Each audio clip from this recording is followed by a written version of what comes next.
양파. 혈관 건강이 먼저 반응하는 식재료. 천안의 한 아파트에 사는 67세 박은영 씨는 요즘 아침이 유난히 길게 느껴진다고 말합니다. 눈은 떴는데 몸이 바로 일어나질 않습니다.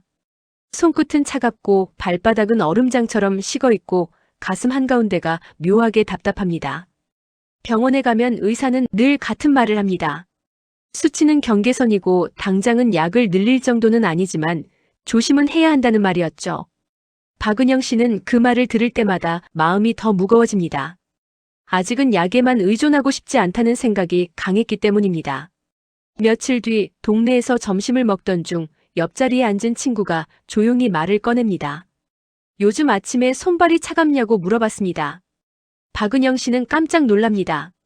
어떻게 알았냐고 되묻자 친구가 자신도 그랬는데 요즘은 좀 덜하다고 말했습니다.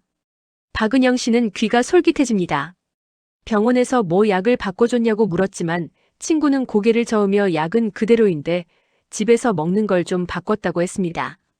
다음 날 오후 박은영 씨는 친구 집에 초대를 받습니다. 특별한 상이 차려진 건 아니지만 그런데 유독 눈에 띄는 반찬 하나가 있습니다.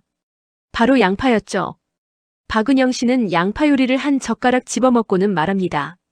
예전보다 많이 먹는 것 같다고요. 친구는 웃으며 요즘은 거의 매일 먹는다고 대답했습니다.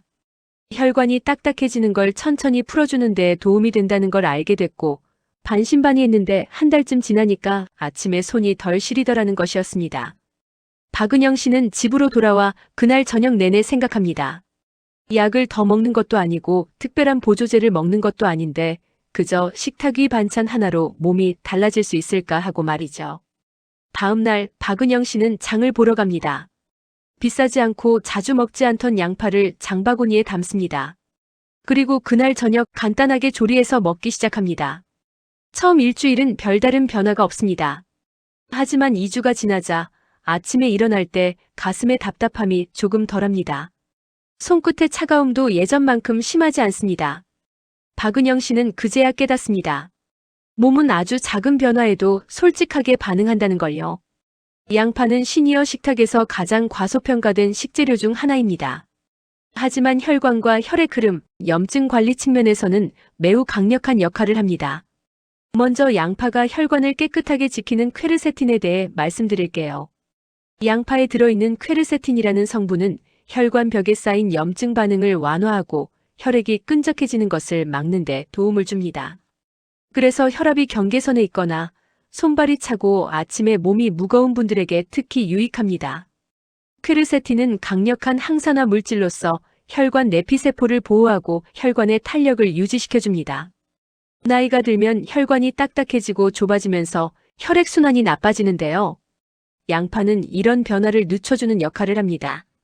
특히 손발이 차가우신 분들, 저혈압이나 고혈압으로 고생하시는 분들이 양파를 꾸준히 드시면 혈액순환이 개선되는 걸 느끼실 수 있습니다.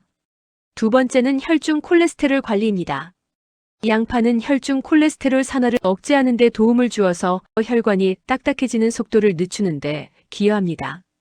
중요한 점은 이 효과가 약처럼 급격하지 않고 천천히 나타난다는 것입니다. 그래서 시니어분들에게 오히려 더 안전합니다. 나쁜 콜레스테롤인 LDL이 산화되면 혈관벽에 쌓이면서 동맥경화를 일으키는데요. 양파의 황화합물과 퀘르세틴이 이 산화 과정을 막아줍니다.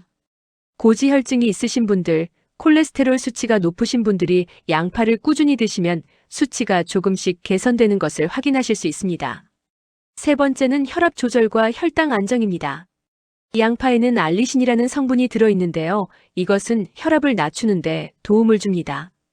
또한 양파는 혈당이 급격히 오르는 것을 막아주는 효과도 있습니다. 양파에 들어있는 크롬 성분이 인슐린 기능을 도와서 혈당 조절에 유익합니다. 당뇨가 있으신 분들이나 혈당이 걱정되시는 분들이 양파를 식사와 함께 드시면 식후 혈당 상승을 완화시킬 수 있습니다. 물론 양파만으로 당뇨를 치료할 수는 없지만 혈당 관리에 도움이 되는 건 분명합니다. 네 번째는 강력한 항염 작용입니다. 양파는 몸속 염증 수치를 낮추는 데 도움을 줍니다. 나이가 들면 겉으로 아프지 않아도 몸속에 잔염증이 쌓이기 쉬운데요. 이 염증이 관절 통증, 피로, 면역 저하의 원인이 됩니다. 양파는 염증성 물질의 생성을 억제해서 만성 염증을 완화시켜줍니다. 관절염이 있으신 분들과 몸이 자주 쑤시고 아프신 분들이 양파를 꾸준히 드시면 증상이 개선되는 것을 느끼실 수 있습니다. 다섯 번째는 면역력 강화와 항균 작용입니다.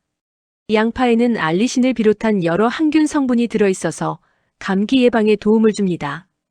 특히 생양파를 드시면 항균 효과가 더욱 강해집니다. 환절기에 감기에 자주 걸리시는 분들에게 양파는 천연 항생제 역할을 해줍니다. 여섯 번째는 소화 촉진과 장 건강입니다. 양파에는 프리바이오틱스 성분이 들어있어서 장내 유익균의 먹이가 됩니다. 장 환경이 건강해지면 면역력도 높아지고 전반적인 건강 상태가 좋아집니다. 또한 양파의 식이섬유가 장 운동을 도와서 변비 예방에도 좋습니다. 일곱 번째는 뼈 건강에도 도움이 됩니다. 연구에 따르면 양파를 꾸준히 섭취하면 골밀도가 높아진다는 결과가 있습니다. 특히 폐경 후 여성분들의 골다공증 예방에 도움이 될 수 있습니다. 양파도 주의할 점이 있습니다. 첫 번째, 속이 약한 분들은 생양파를 과하게 먹을 경우 속쓰림이나 복부 팽만감을 느낄 수 있습니다. 위염이 있거나 공복에 민감한 분들은 반드시 익혀서 드시는 것이 좋습니다. 생양파는 자극이 강하기 때문에 위가 약하신 분들은 양파를 요리에 넣어 먹는 게 안전합니다. 특히 역류성 식도염이 있으신 분들은 생양파를 드시면 증상이 악화될 수 있으니 주의하셔야 합니다. 익힌 양파는 자극이 훨씬 줄어들어서 위에 부담이 적습니다. 두 번째, 혈액 응고 관련 약물을 복용 중인 분들은 주의가 필요합니다.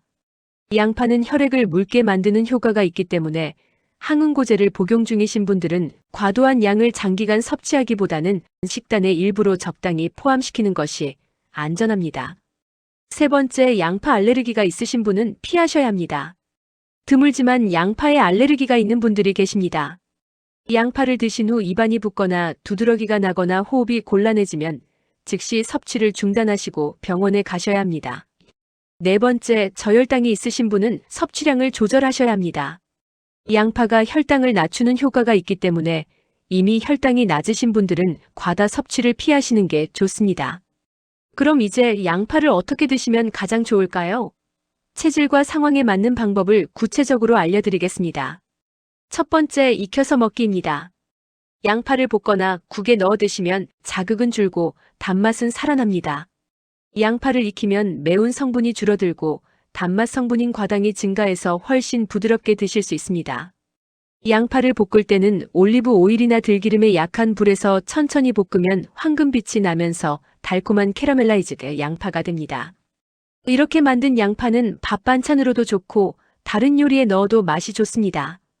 두 번째, 하루 소량 꾸준히 드시는 게 좋습니다. 한 번에 많이 먹는 것보다 하루 반 개 정도를 나누어 드시는 것이 좋습니다. 아침 식사와 저녁 식사에 나눠서 조금씩 드시면 부담도 적고 효과도 좋습니다. 양파 반 개면 약 100g 정도인데요. 이 정도면 퀘르세틴과 다른 유익 성분을 충분히 섭취하실 수 있습니다. 세 번째, 기름과 함께 조리하면 흡수율이 올라갑니다. 올리브유나 참기름에 살짝 볶아 드시면 양파 속 지용성 성분 활용도가 높아집니다. 퀘르세틴 같은 성분은 지용성이라서 기름과 함께 드시면 체내 흡수율이 훨씬 높아집니다. 네 번째, 저녁보다는 아침이나 점심이 좋습니다. 저녁에 많이 드시면 속이 더부룩할 수 있습니다. 특히 위가 약하신 분들은 아침이나 점심에 드시는 게 소화에 부담이 적습니다. 양파를 활용한 추천 요리도 알려드릴게요. 양파를 채 썰어서 된장찌개나 김치찌개에 넣으면 국물 맛이 달콤해지고 영양도 풍부해집니다. 양파를 두툼하게 썰어서 구워 먹으면 스테이크처럼 고소하고 맛있습니다. 양파를 잘게 다져서 계란찜에 넣으면 부드럽고 영양 가득한 한 끼가 됩니다. 양파 고르는 법도 알려드릴게요. 겉껍질이 마르고 윤기가 나며 단단하고 무거운 것이 좋습니다. 눌렀을 때 물렁하거나 싹이 난 것은 피하세요. 보관은 통풍이 잘 되는 서늘한 곳에 두시면 한 달 정도는 드실 수 있습니다. 여기서 가장 중요한 것은 바로 꾸준함입니다. 양파도 한 번 먹는다고 효과가 나타나는 게 아니라 매일 조금씩 꾸준히 드셔야 변화를 느끼실 수 있습니다. 최소 2주 이상은 꾸준히 드셔보시길 권해드립니다. 박은영 씨는 지금도 매일 양파를 먹습니다. 특별한 기대를 하면서 먹는 건 아닙니다. 다만 몸이 보내는 신호를 조금 더 믿게 되었을 뿐입니다. 약은 필요할 때 분명히 중요합니다. 하지만 그 전에 우리가 매일 올리는 식탁이 먼저 몸을 바꿀 수 있다는 사실을 기억하시면 좋겠습니다. 오늘 이야기 혹시 여러분의 아침과도 닮아있지 않으신가요? 손끝이 차갑고 아침이 무겁고 몸이 예전 같지 않다면 오늘 저녁 식탁에 양파 한 조각을 올려보세요. 몸은 생각보다 정직하게 그 선택에 응답할 겁니다. 다음 영상도 여러분을 위해 정성껏 준비하겠습니다. 궁금한 식재료가 있으시다면 댓글로 남겨주세요. 오늘도 건강한 하루 보내시길 바랍니다.